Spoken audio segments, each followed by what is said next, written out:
I was like, oh, this is fun. Like these are really fun episodes. Like they're very I feel like they've deepened some of the relationships, and there's places to go with the characters that maybe that they didn't have before, like Margaret and Eileen get some fun stuff. So I'm like I was pleased and excited to see that Margaret got more stuff with Eileen and the gang and everything.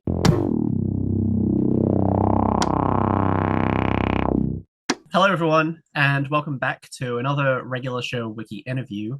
Today's guest is an actress who has lent her voice to quite a few different regular show characters, with names such as Vicky, Allison. She was the baby duck's mom, but most notably, she is the voice of Margaret.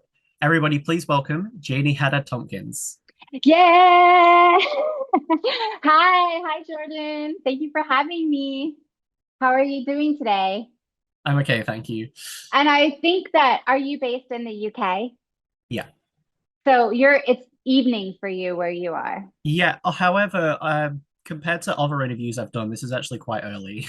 Oh, it is. Okay. Yeah. Well, it's morning here in Los Angeles. I'm coming at you from Los Angeles today. California. I'm actually curious. The regular show wiki is an amazing resource. I was sort of like using it for my own resourcing and like reminding of, I mean, because there've been so many episodes and everything. How long have you been doing it, and what drew you to creating the resource? So, I mean, I didn't create the wiki. It was created before the actual show came out, like the beginning of 2010. Okay. And then many years later, when I got into the show, I joined and eventually came to run it and everything. Uh, it's completely unpaid and done purely out of love for the show because it's an amazing show. A labor of love, yeah. And now we have the regular show, The Lost Tapes, the reboot, which has just come out this past spring, which I hope we get to talk about the most because I really wanted people to understand that there's this new version of regular show out there ongoing, like happening now in the present, like hasn't even all been rolled out yet. Like episodes are being made now. And that's I don't know how easy it is to find things now in this day of streaming with so many choices. And even us on the show, we were sort of like, well, where do we find it when it comes out? And I guess it came out in the UK on the streaming services first. It was very confusing. Like we were like, wait, we can't even watch it tonight, like because we don't have cartoon. Like people have streaming now more than cable, and so I was like, I don't even know where to find it. So I just wanted people to know, yeah. It is a bit weird, especially because back in the original show, we used to get episodes a lot later. Like we'd have to be waiting months to get a new episode. But then with the new series now, it's like we're getting all of the episodes on like a Monday morning, and then but then you guys don't get them until like later in the week, and then Well, and from what I understand, if the internet is to be believed, who knows what's real or not anymore when you're trying to get actual hard and fast numbers and facts online. It's quite popular in the UK, in more like almost maybe more so in Europe. The reboot is than here, and I wonder if it's because it came out there, it comes out there before here, so it's capturing more viewers. probably, Yeah. yeah. I'll start getting into some of the questions. Oh, we are going to answer questions. I just wanted to ask you questions. Okay, I'll If answer you want, you questions. can take over my role Take as over. No, I don't want. We'll see what happens. going back to the very beginning. What was it that initially made you want to be an actress, and how eventually did you get into the industry? Well, that I love this question because I think everyone has sort of a different spark that takes them on the journey on this journey. Um, for me personally, I love to read, and I love stories, and I love storytelling, and the and sort of just the craft and the art of storytelling in whatever form that is. And for like very early on, I can remember being a fifth grade student, and we would have to read aloud in English class. And some people were quite nervous about reading aloud. And I got very excited when it was my turn to read aloud because I really just enjoyed kind of the act of the words, like bringing the words to life out into the room, not in a performance way necessarily, but kind of just more in like honoring the story. Like the story is living and breathing now off of the page. And it wasn't like, oh, then I was like, I want to be an actress or whatever. It was more just like a connection to the art and the craft of storytelling. And that sort of like carried on into my school years. And when I did discover like drama club and things like that. And also, I have to credit my dad because he took us when we were kids to see. A lot of people have this origin story where saw the musical Annie and they saw other kids on stage. When that like blew my mind, like seeing other kids like getting to play like on stage, like and bring a story like from a page to full on embodiment and existence was like, wow. So it was sort of like a gradual thing. I mean, I wasn't even sure, if I was going to study the craft of acting, like in college and stuff, even though I was interested in learning more about it.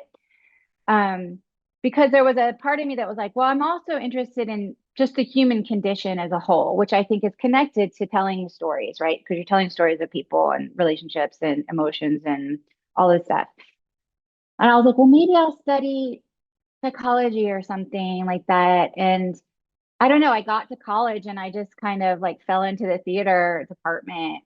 And I just felt like I found my people because everyone was sort of marching to the beat of their own drum and maybe, not as academically minded in terms of learning, but learning more by experiencing, And then I saw someone ahead of me in the theater department and college go on to study acting in a master's graduate program. And when I saw that she went down that path, it modeled for me like something I could do. Like I was like, I want to do this. I want to immerse myself in learning how to do this.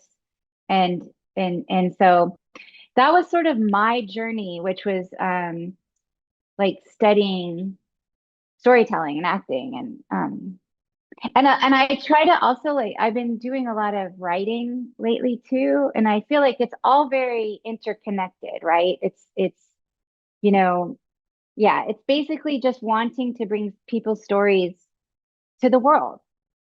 So that was my path, and I ended up like moving from New York City after my drama program, my master's program, because I really wanted to like be on stage. Um, and through a series of crazy events, I ended up coming out to Hollywood faster than I thought I would. And because like when it came down to it, like I was also raised on television. Like I'm a television fanatic. I love television. I mean, movies great, stage plays great, but television, or it used to be, I know with streaming and they're like cost so much to watch stuff. It used to be the like for the populace, like because it was could go in everybody's home, and it was free with ads, kind of a thing, and it was just so accessible. Because when I got into theater and I love Broadway and I love all of that stuff a lot, but it is not. It is for a select few people.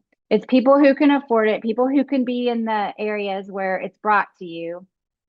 And that's not to say there's not theater everywhere in every community that's more accessible, because there is, but um in terms of what I was pursuing to be commercially viable so I can try to make a living at this, I was like, why am I television's where it's at. Like that's where I want to be.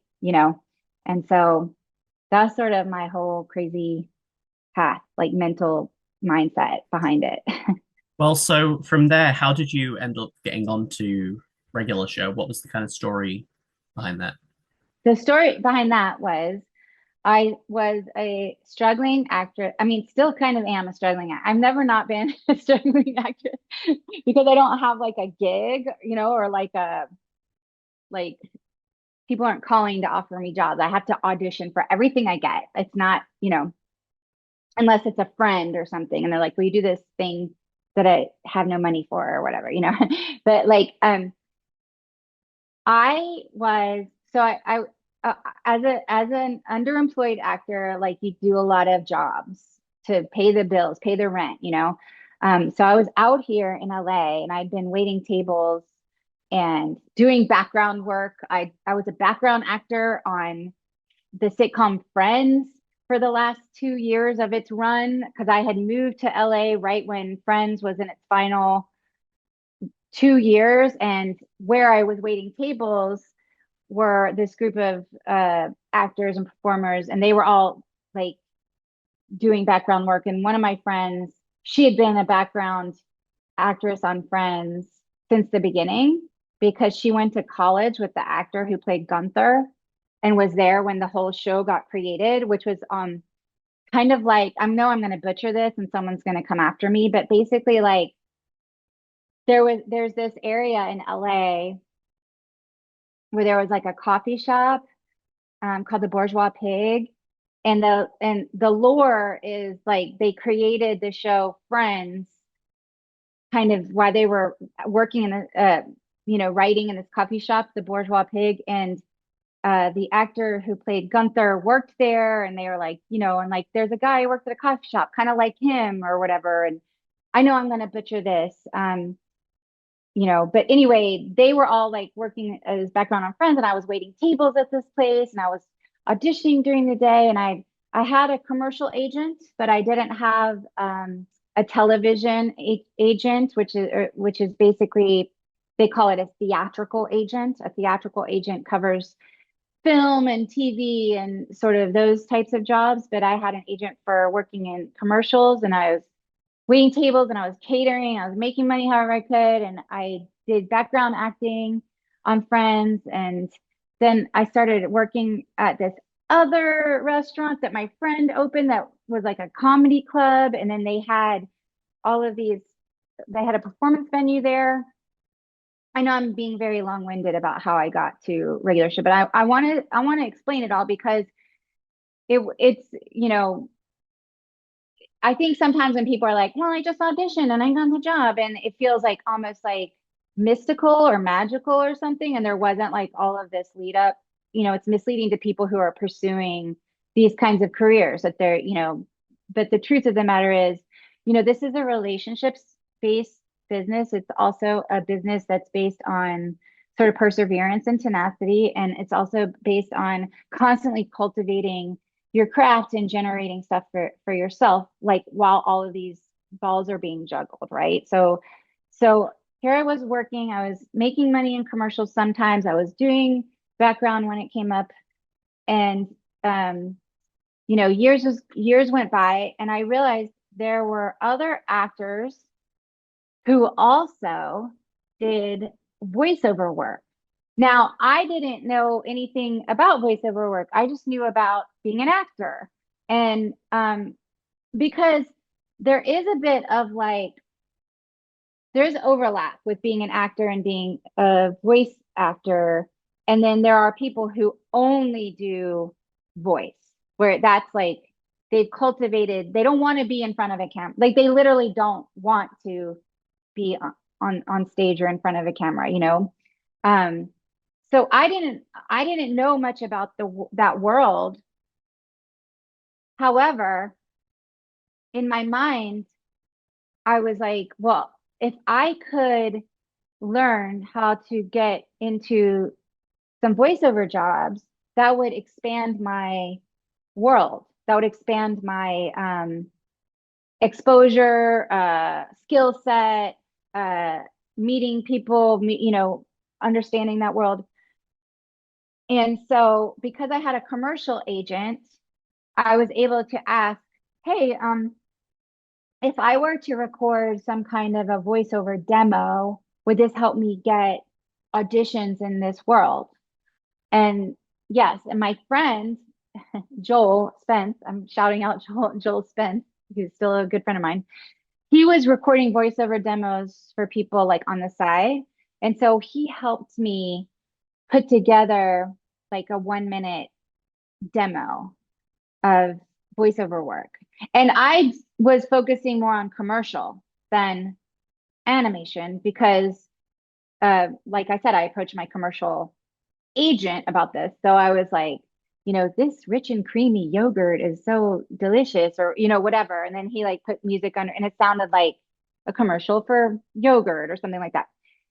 And so then I started auditioning. So then I got this voiceover agent and started uh, that path of adding auditioning for voiceover to the other projects I was auditioning for. And all this time I was also like doing theater with my friends out here and like just constantly trying things and doing things and going to shows and supporting other shows, like being a member of the community, And I never booked anything.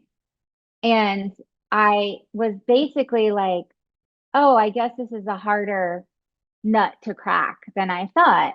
Now, I had a lot of muscle and around that, like a callus built around this because I had been auditioning for commercials already for like, 8 years or 9 years before I started with my voiceover agents, like in 2007 or whatever, seven. So I had like 5 or 6 years of auditioning for commercials, which was basically like getting rejected over and like basically you just go and you go to like 100 auditions in a year and you might book one. So I was like, wow, this voiceover thing's like really hard to figure out. And there's so many people in this world that are entrenched and they have reputations and they have, kind of whatever. And so basically, like, I just kept auditioning and I went into, and what you would do is at the time was you would go to your voiceover agent's office and you would audition for the job with the agent, like in a booth. And they would tell you, this is what they want or whatever. So I went to this audition for one of a million things. Like it was the role of Margaret on regular show. And the way it was described to me was like they want like a grounded and real like person. They want like a humanity in the voice. They don't want like a vocal mass where you're like this a little bird, or whatever, And see, this is why I didn't book other cartoons or whatever. But like and I was like, oh, that's perfect for my zone where I live, like in terms of performance. And it was like, and she's cool. Like she's kind of cool, like she can hang out and she's some, I guess, because he has a crush on her and stuff like that. And I was like, that's perfect. So I auditioned for it. Then I didn't hear anything. And like of course I like forgot about it and gone on to the other 25 auditions that came in my face before then. Well, I happen to know one of the comedy writers on regular show because I worked in the comedy space and we were Facebook friends. And he reached out to me on Facebook. And I guess this was like 2009 or something. And he said, hey, I'm working on this project at Cartoon Network and they are trying to find you or reach you. And I was like, what? I was like, okay, well, I'm not that hard to. First of all, you're reaching me on Facebook right now. Like, I was like, well, here's my, tell them to call my voiceover agent, which should not have been that hard to figure out, but it was 2009. I guess things were harder then or something. And it had turned out that they wanted me to come in to be Margaret like the next week or something like that. Like I guess they had couldn't find me, and I had learned at the time that maybe the casting person had changed midway through the process or something like that. And I actually never really got to the bottom of the story of like why they would have trouble like finding me. Um, and then I just went to like work the next week to record this episode, whichever that first one was that Margaret appeared in, and at the Cartoon Network studio in Burbank, which is no longer there, because they got swallowed by Warner Brothers, blah blah blah blah. And it was like my first time on a voiceover gig. So it was like my first job in voiceover in terms of like an actual running animated series kind of a thing. And I was like, oh, this is really fun. Um, cool. Like, like I wonder, like, cool that I didn't know anything. Like, no, I don't think any of us knew it was going to be beloved and go on for, was it like 8 seasons, the first version, 8 seasons and a movie and all that. And so that's like kind of, that doesn't happen a lot with television. Sometimes you just do one pilot and that's it, or you do one season and it kind of fizzles or some, whatever. So that was a really wonderful kind of thing that unfolded as it went along. Like it was not the kind of thing where, and I was very much a newbie. I felt like I was uh, in being invited into kind of a scene that I didn't know a lot about. So I was trying to sort of learn the ropes from everyone else. And it's like, oh, there's Mark Hamill, who is like huge in the voiceover world. So I was like, whatever he's doing, I'm gonna do. But I have been doing like some voice acting in other realms, like on radio, like these comedy guys had this radio show on Pacifica, the David Feldman show, and I would come in and do, it was very politically minded, like progressively politically minded.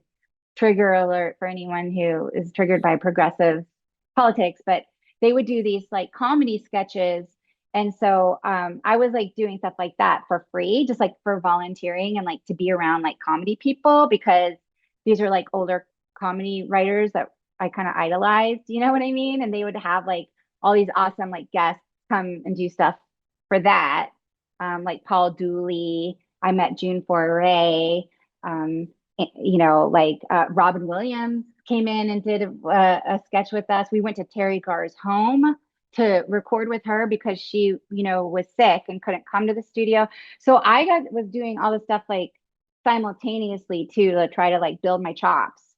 Um, but yeah, that's how that's a very long and winding road of how I got to be invited into a voiceover circle, which was not um, probably the same as the other actors that you talked to. Because I know, like, you interviewed Courtney, who's like a voiceover queen. Um, I mean, like, but being it like with Courtney when she can do all these crazy voices and she has such gravel to her voice, like it's just like it's watching a whole other. It's like watching in like an Olympian, and I'm just like a hobbyist or whatever, whatever. But yeah, so that's sort of how that worked, which was my acting aspirations led me to wanting to expand my world. Well, I think if there's anything I'm going to get from that, it's that I need to rewatch the last couple of seasons of Friends and just look in the background, see if I can spot you. Yes, my mom would watch it like the Zapruder film, if you know what that is, which is the video of JFK being assassinated on the behind the grassy knoll, where it was very scrutinized. in the Oliver Stone movie and everything, to find me in the background. So that was the big joke in our house. Was like, I was like, it's like the Sabruder film. Like you can see me through, like, you know, back and to the left, back is like rewound a million times. Anyway, yes, if you were to watch, but only in the scenes in Central Perk. Unless you possibly could have snuck out and gone into like the main apartment set and like hid behind a That's true. window. Like I'm like, oh, Well, kind of in a similar vein to that same question, obviously, one thing I wasn't able to talk about with the voice actors I've previously interviewed, but I can talk about now, is obviously the lost tapes. What was that like coming back? Do you remember what your kind of reaction was when you found out you would be coming back? yes, I was like, somehow I can't. Okay, now I'm gonna mess this up. Something happened before where I ran into someone connected to a regular show, or was on Instagram. We were chatting or something where they were like, oh, I know what it was. I saw Minty. I saw Minty, who's a writer on regular show. We have mutual friends, and we're friends, but we have mutual friends too. And we were at like a holiday party, and she said, "I heard that they want to do a reboot of regular show." And I was like, "What?" I was like, "You're kidding." I was like, "What do you know?" Like, so there was like a little rumor mill before anything got announced or whatever. And she's like, "Yeah, Sean Zellis, he said da da da." So I think I DM'd him on Instagram. I was like, "I just saw Minty. If this is true, like, oh my gosh, so cool," or whatever. And of course, like everyone was being very tight-lipped about it because I don't know what stage they were in or what. And then I was like, it never occurred to me that Margaret would not be a part of it. So it's funny that you're like, when you learned you would be a part of it. And I was like, oh, I just assumed in my mind, I was just like, wait a minute, like, what? But then I guess like that could be like, because you never know. Because also, like, I have always thought it could be fun and interesting if Margaret and Eileen had a world, like a spinoff of their own. Because I think it would even be funny if theirs was, speaking of Friends, like a more grounded world, like a sitcom style where it's like a workplace comedy, and then you can have all the like obviously Starlight, you want like the girl characters. It's just like a female forward, but it's not my show and it's not my property. But that's just me like spinning out in my mind all the time, like as a performer, as a writer, like and wanting to work with Minty every day of my life or something like that. But like, and Courtney, get Courtney in there. But like, yeah, so I just didn't know. And then I think it became clear when they started asking for availabilities, which may have been in at the end of 2024. I can't remember. Um, and then when we started recording that regular show, the Lost Tapes, this season that has just come out in the spring, um, I was like, oh, this is fun. Like these are really fun episodes. Like they're very I feel like they've deepened some of the relationships, and there's places to go with the characters that maybe that they didn't have before, like Margaret and Eileen get some fun stuff. So I'm like I was pleased and excited to see that Margaret got more stuff with Eileen and the gang and everything. And hopefully they can continue to develop her character more because I know she's more the grounded one, which is probably not as fun for people, but some people like her. So yeah, I love her obviously, but yeah. I mean, I think that just adds the comedy. And one thing you were saying about like the Margaret and Eileen spin-off, I know when the Lost Tapes was first announced, they weren't announcing the title. They were just like, there's a new regular show series. And the way it was marketed made it seem like it wasn't going to be just a revival of the original show and like it was going to be maybe a spin-off about like one character. And one thing that went through my mind was obviously Margaret at the news station later in the later seasons. I know. That's also a fun area to go to because like, you know, And I do feel like because Margaret is a journalist, she can be everywhere all of the time because she could be writing stories about what they do. And you could even go back and do some of the old stories and have the angle of her like reporting on them or something like that. Or just like a Margaret around the world kind of series. Margaret around the world. Yeah. Yeah. I mean, and in comedy, you do. I know I'm like, oh, Margaret's the grounded one. It's probably is more boring because she doesn't have a catchphrase or whatever. Although some of her stuff can is quotable, I find, but in comedy, you have to have like a straight I mean, you have to have a grounded straight person, to like get into the mindset of your audience or whatever. Yeah. So I look at it that way. And also playing straight person is also can be harder sometimes than playing the clown. Just saying. I think that just creates like you say there, Margaret doesn't really have a catchphrase, but there are still plenty of like one of my favorite moments of the new series so far has been Margaret's poem. But it's so silly. And it's for Everything's it's just so going silly. crazy around it. And we did a podcast episode separate to the interviews, talking about reviewing the episodes. And one thing I gave props to specifically was your performance of the line "G is for great," because it was just that being said while all this corpse flower, Craziness. it's just It's insane. like there like smells like a dead body. I was kind of like, does she not smell it? I think her nerves overtake everything. Sticking to Margaret, I'd like to know, how do you kind of define her as a character, and do you relate to her in any shape or form? I do relate to her because number one, first of all, I'm bringing my authentic voice to the character. And from the jump, as I said earlier in the interview, they were like, "Oh, she's just a like a real grounded person, and she's kind of cool." And in my mind, I feel like even though I'm a nerd inside, people think I'm cool, you know, even though I'm not.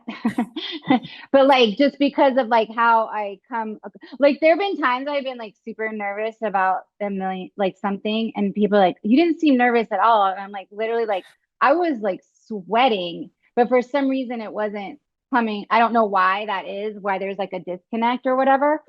And although she was visibly nervous in God, what was it? Corpse. Well, I can't remember the titles of episodes. Flower. Corpse Flower. I'm very bad at that. I'm very bad at remembering details. Everything jumbles together in my mind. But like, yeah. So she was visibly nervous, but then she did it. But it was through the nerves, right? So like, so I kind of relate to the personality there, and also that she's a little too nice sometimes. Some people might say that she's has had an edge in some seasons, but overall, she's a little bit. She wants to see the good, you know, and I relate to that as a quality in myself.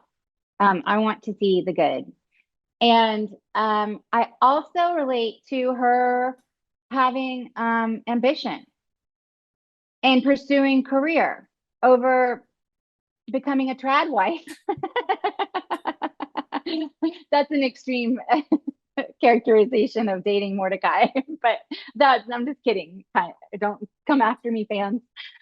Or just the fact that she uh, forged an identity outside of the friend group or whatever, and still manages to stay friends with everyone. I think that is very healthy, and that's how I would describe her. I hope I'm not being rose-colored glasses about my bird because she's such a cute bird. I also relate to her friendship with Eileen because I value my friends in the same way. Um, and I think that camaraderie is so valuable. So I guess you could say I maybe relate too much to Margaret. Like I'm too much like her or something. I don't know.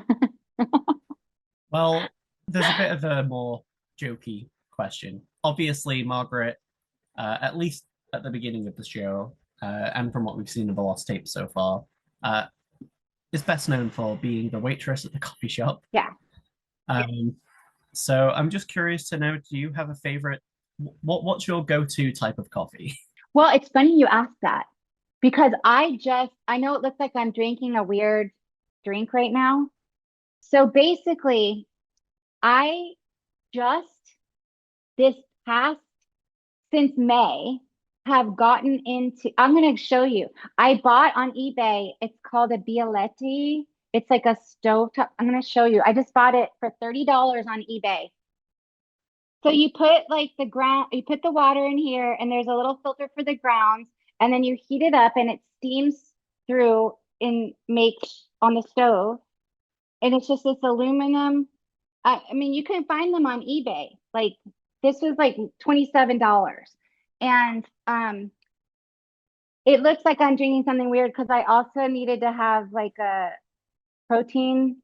So this is my second cup of coffee, is that I mixed it with protein. The first one I have like hot. I don't always do that, but yeah. So I started doing this on the stove and I really am into it. Now, before I just made like in a machine, because my husband and I both drink coffee. Paula F. Tompkins, who also has done voices on regular show. So I had to shout out. Because I didn't he play a skunk or something? Or I feel like you know all the voice. But so yeah, so we would make a big pot together. And now I told him, I was like, I'm doing this solo coffee thing right now. So you have to make a half pot for yourself instead of a full pot because I'm doing this stovetop. I'm like into this Italian way of making stovetop coffee. So yeah, that's my coffee right now is the Bialetti. And you don't have to buy it new. You can find them on used. Are you into coffee, Jordan?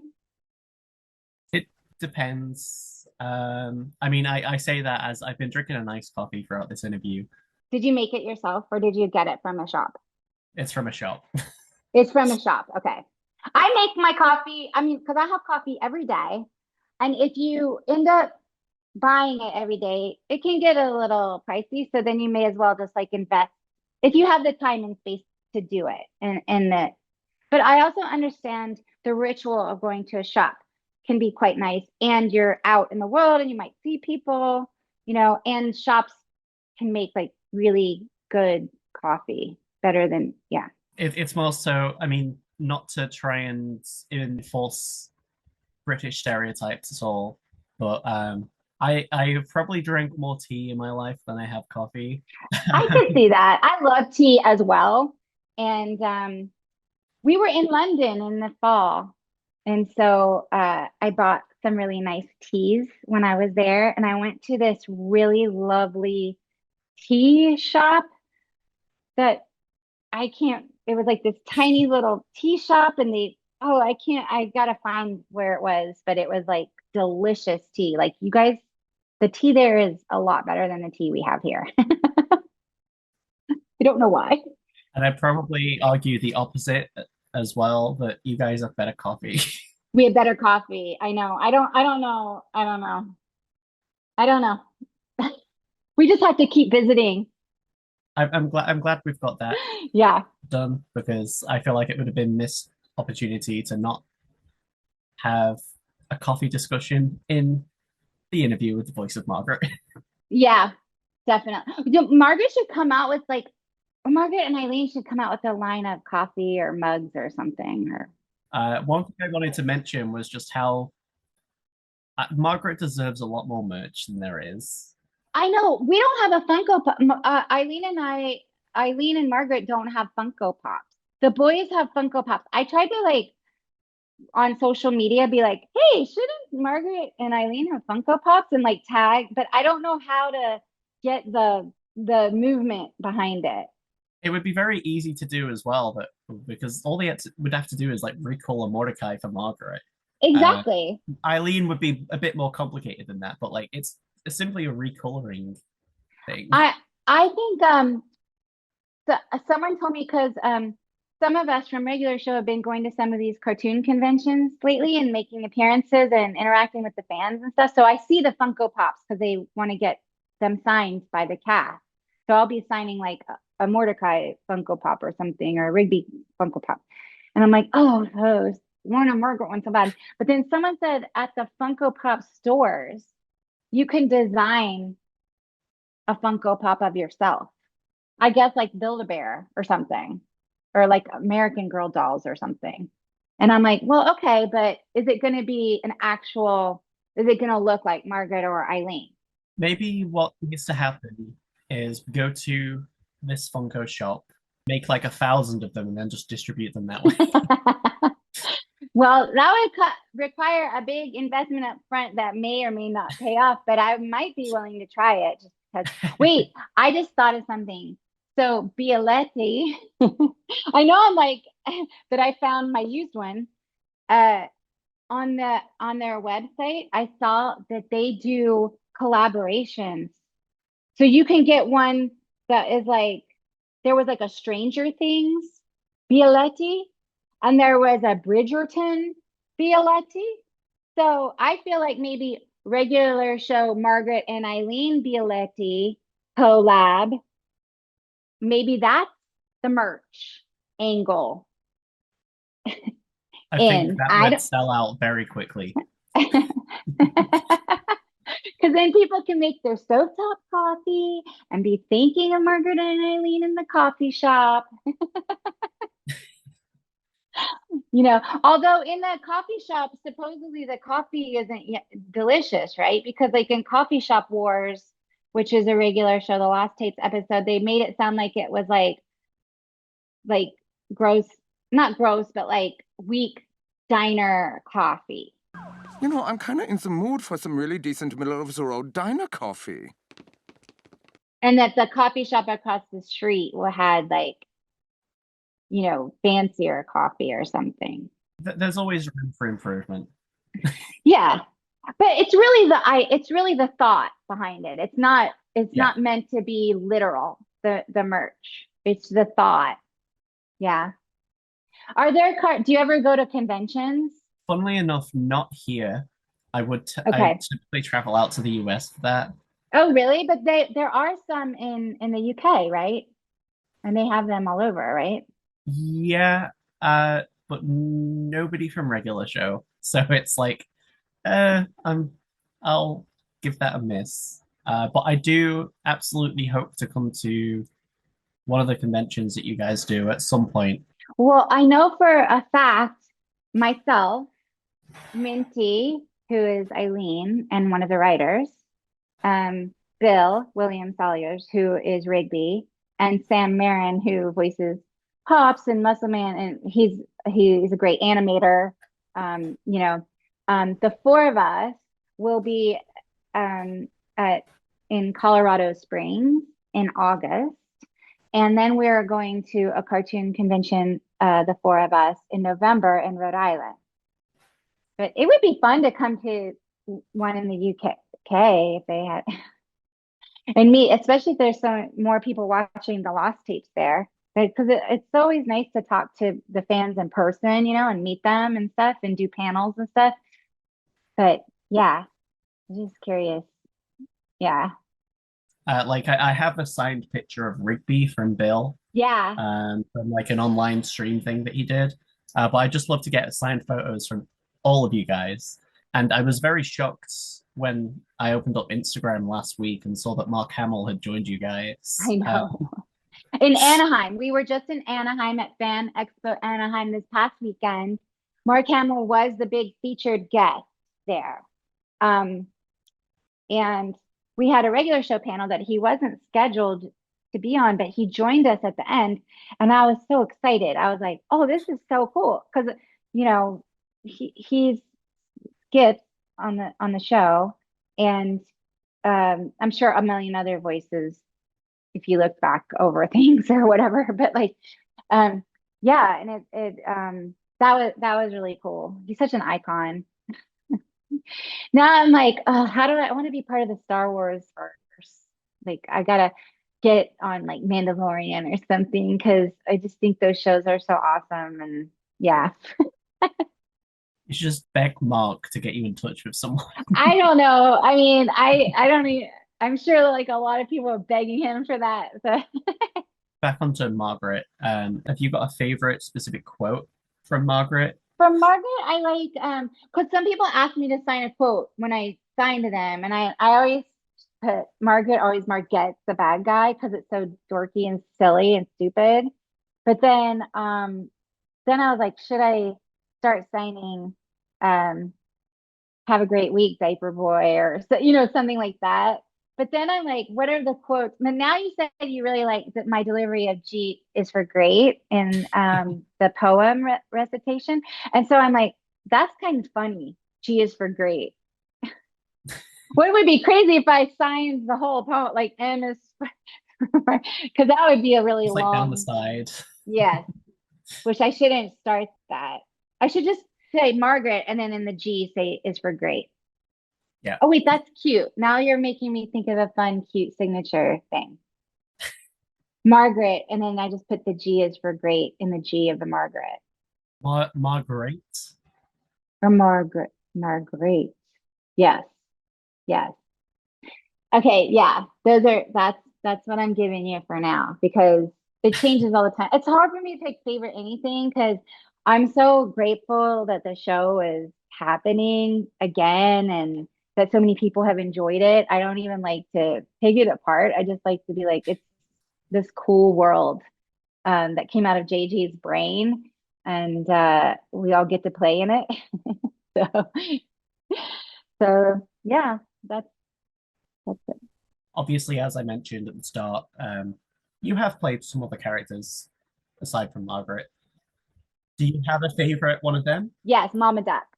The Mama Duck. Because the Baby Ducks episode is such a great episode. And the Mama Duck. And I don't even know. I really picked a weird voice for her and I felt proud that I came up with something weird. And yeah, definitely Margaret. That could be a whole other series of like episodes, like revisiting those people, animals, characters, yeah, get their backstory. Maybe Mama Duck's a single duck mom. I don't know how aware you are, but there is we're talking years back now. They did do a game based on the Mama Duck. They did. Um, it's an entire game where Oh my you're just God. Mordecai and Rigby on her, Okay. chasing like the creepy duck guy. Amazingly, I still have it on my phone. Well, here's just an example. Um, oh, I don't think you can see it very Oh well, my but God, it's cute. Well, I can see it's um, like flashing in and out. it's just like when you tap the screen. It's sort Yeah, of like It looks like Mario. I see what you mean. Yeah, the jump. I don't know who's jumping. Okay, sorry. I don't play a lot of games, but I should know more about this world. But it's very cute. For some reason, when you were describing it, I thought maybe the point of view was from the back of the duck. That would be a cool one as well. But that was just on the Cartoon Network website. Okay, okay. Yeah. Well, have you got any specific standout favorite episodes, either from the original show or from the Lost Tapes? I have uh there's some in Lost Tapes that haven't come out yet. There's one in particular that I can't reference yet. Um, but of the ones that came out yet, I would say any like Lost Tapes, I really liked. I did like Corpse Flower. It was good. Yeah. That might be my favorite one that's come out so far. Um, and then of the earlier versions, definitely, well, the baby ducks. Um, there's just so many cute ones. It's hard, yeah. That but when the one comes out that hasn't come out, I'll ping you and be like, this is the one I wish I said. So stay tuned to find out what Janie's favorite episode is. Stay tuned. See, I want people to watch. So just closing up on favorites, have you got any favorite memories of working on the show? Anything that stands out? I got in the early years, I got to visit Comic-Con with the cast. We went to New York Comic-Con one time. That was like, I think that was in 2016. Although, unfortunately, I had food poisoning, but that was neither here nor there. I was just happy to be there. But I don't know if a lot of people knew I was a little sick at the panel and I was trying to hydrate. But that maybe sounds like it wasn't the best memory, but it was because we got to go to the New York Comic Con.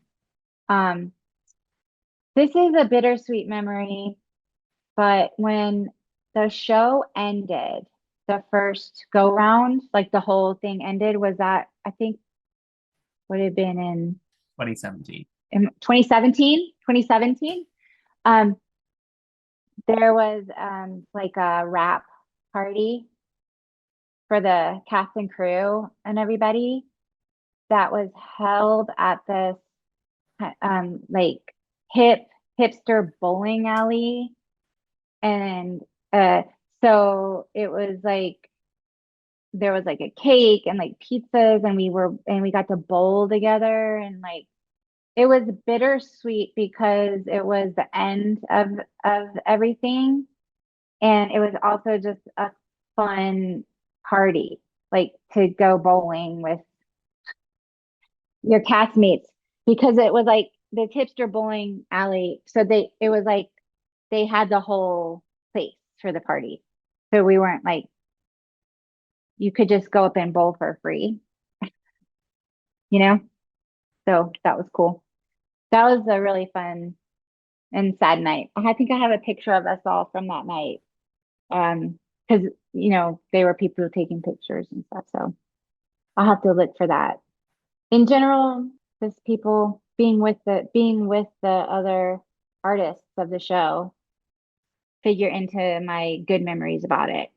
As you talk about it being great working with the crew, Mordecai and Margaret being, are they a thing? Are they not a thing? So, what was it like working with JG? And also, what was it like kind of getting to know Minty and working with her? JG is like the chillest person ever. Like I like he had like a California dude kind of vibe, you know what I mean?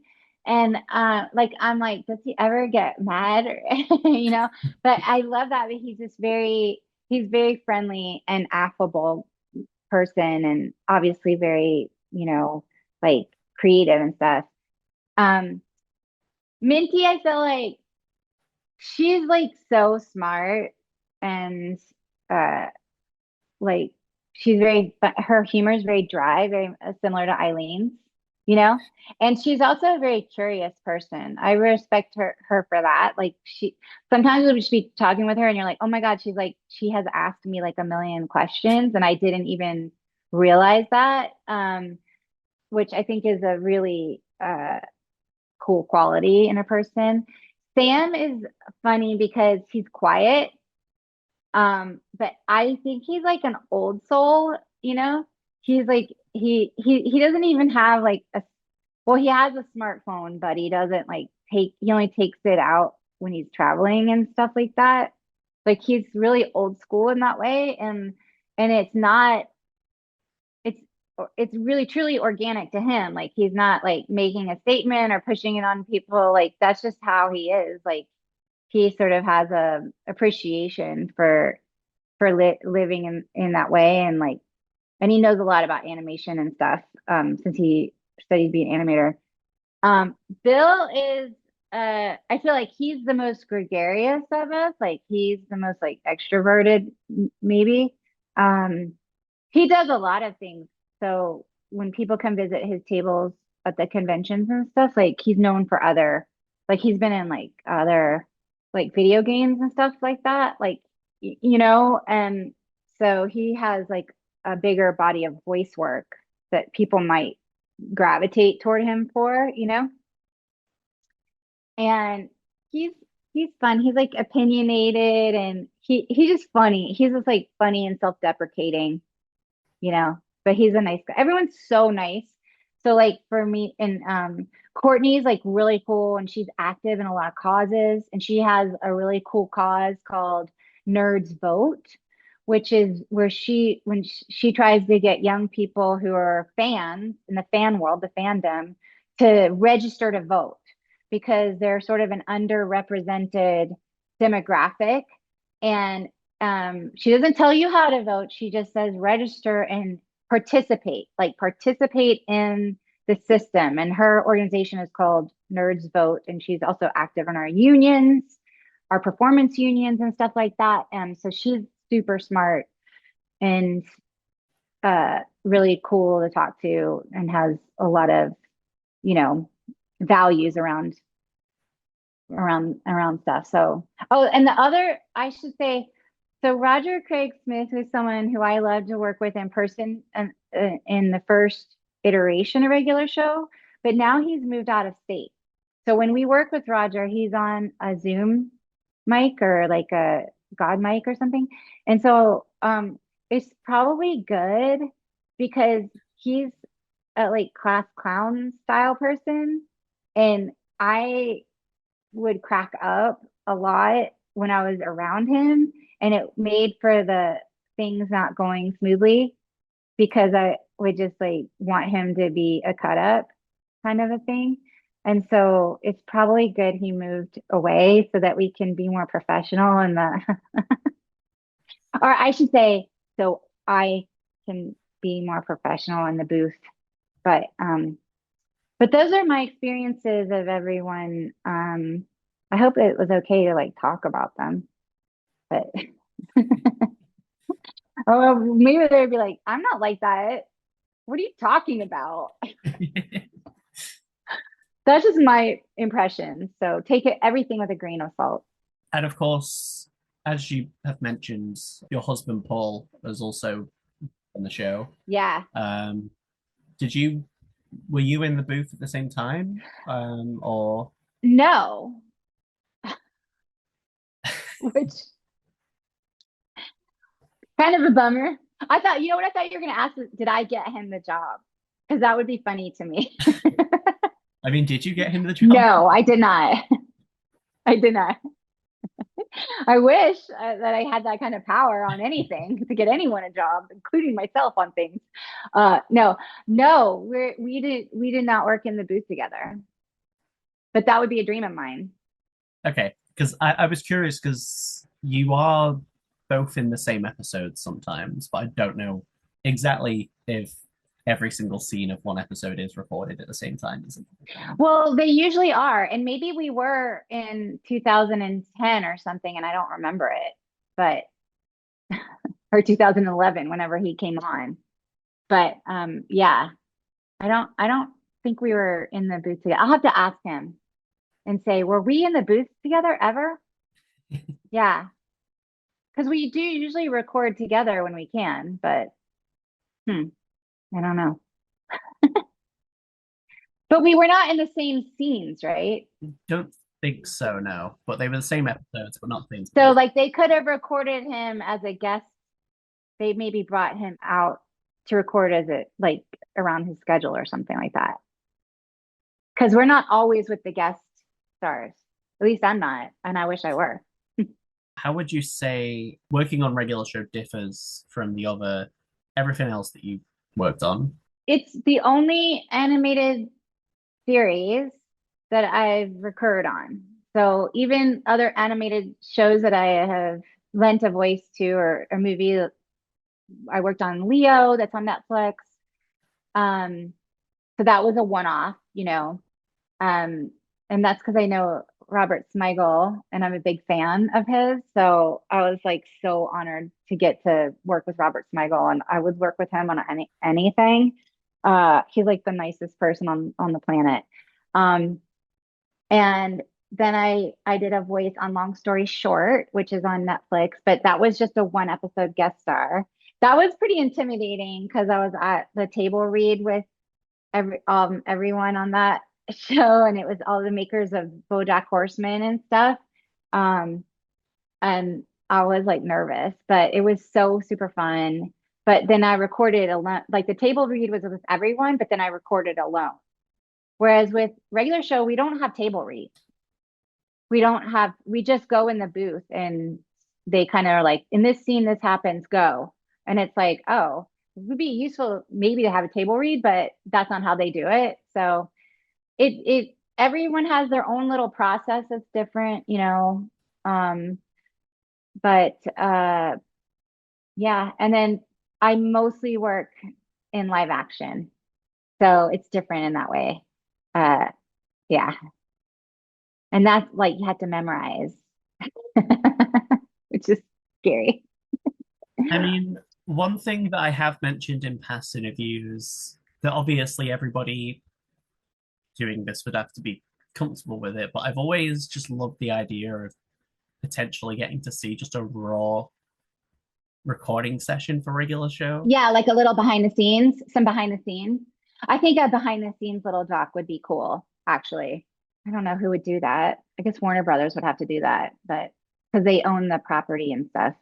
Well, if anyone from Warner Brothers is watching, I will happily do it for free. Yeah, So bring Jordan. Don't say for free. Warner Brothers can pay you. Something tells me Warner Brothers could pay you. they can pay for my plane ticket, maybe. And maybe your accommodations. Yeah. Who would you say are some of your biggest inspirations for the work that you do? I am inspired a lot by a lot of different actors and actor creators. This is going to sound crazy, but I'm a huge fan of Seth Rogen. And I think his acting style is kind of like the zone I want to be in. He can be funny and he can be dramatic and he's very grounded even when he's doing something clownish where like his I would say like his clown character is like rage, right? Like he's always come or like anxiety and but it comes from such a grounded place and he is a prolific creator. And like, I would love to be in a position in Hollywood like that. I know it's not always the same for women in the industry as it is for men or whatever, but you can always dream.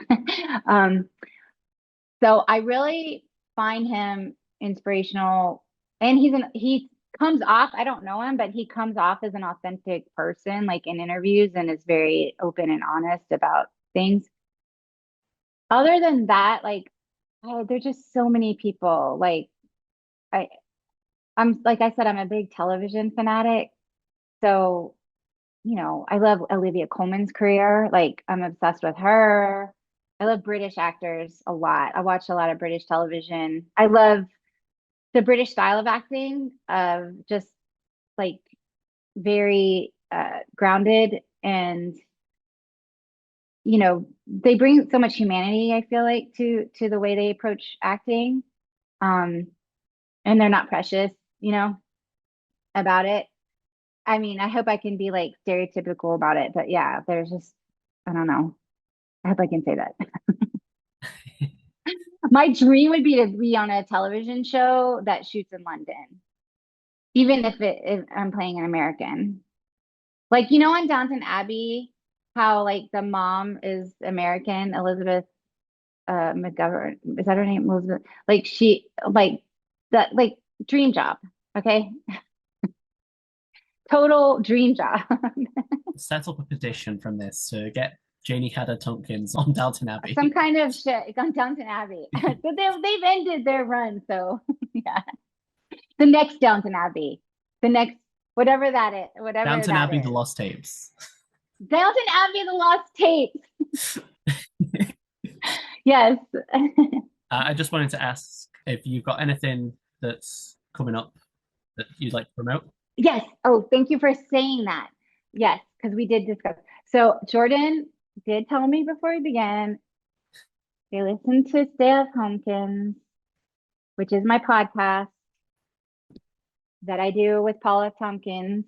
Um, we have a free episode once a month. You can find our podcast. Everything is under our portal on Substack, which is called Weekend Water. So weekendwater.substack.com. If you sign up, you get all of our free podcast posts. And if you want to subscribe for the bonus stuff, we put out a bunch of weird, quirky bonus stuff too. And so I would like to promote that. Please go to weekendwater.substack.com. And we also keep people up to date on stuff we're doing when we can. And then, as I mentioned before, Colorado Springs in August and Rhode Island in November for the conventions and regular show, The Lost Tapes. I did also, I'm saying this now, and I haven't even seen it, but I shot a feature film that's a comedy called The Come Up. And I'm just mentioning it now, but hopefully it'll turn out really well and we'll go to some festivals. But it's a comedy feature I did with these other women and this very funny stand-up. It's her first time directing and writing a movie, Clara Bell. This French, she's a French stand-up that lives in America, and she wrote this movie, and it's I have like high hopes for it. So I'm mentioning the come up just in case, because if it does come out and do festivals and get distribution, I want to have a record of talking about it. But yeah, that's a lot of stuff. I'm sorry. I said I had to go and then I droned on and on about myself.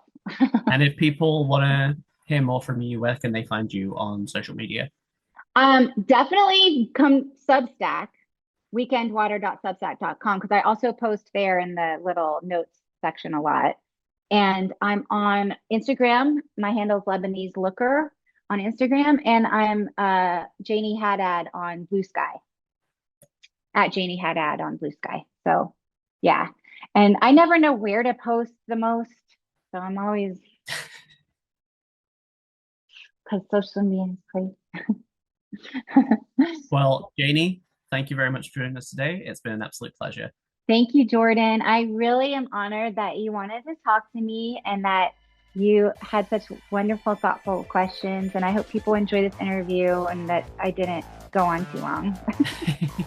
Thank you once again to Janie Haddad Tompkins for joining us for this interview. Don't forget to follow her across social media at Lebanese Looker on Instagram and at Janie Haddad on Blue Sky. All of her links, including the Stay of Homekins podcast, will be in the description. Now, unfortunately, that is it for our second batch of interviews, but I'm happy to say that a new batch of interviews will be conducted at some point in 2027. So make sure you follow us over on Instagram at Regular Show Wiki for updates on that, as well as news for upcoming episodes of The Lost Tapes. For those interested in the podcast, we'll be back in a few weeks to celebrate the show's 16th anniversary, so make sure you check that out as well. For now, I hope you're all doing well, and I'll see you all back in the podcast.